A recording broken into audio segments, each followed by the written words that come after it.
বাংলাদেশের যত চোর আছে সব চোর হচ্ছে শিক্ষিত যারা, এরাই হচ্ছে চোর।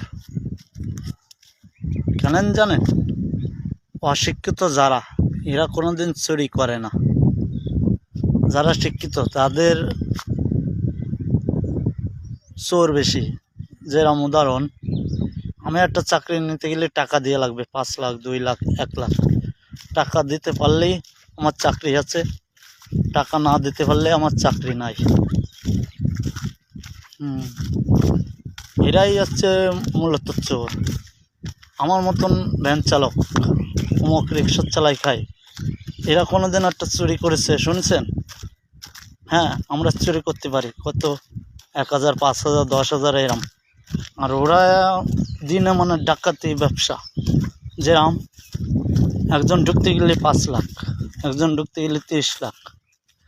এই হলে চাকরি হবে, না হলে চাকরি হবে না। তাহলে এরা কি আমাদের সেও মূর্খ? এদের কোনো জাতি নেই? এদের কি শিক্ষার ভুল? এরা কি বই পড়ে করছে যে এরা চুরি করো? এরাই হচ্ছে বড় চোর।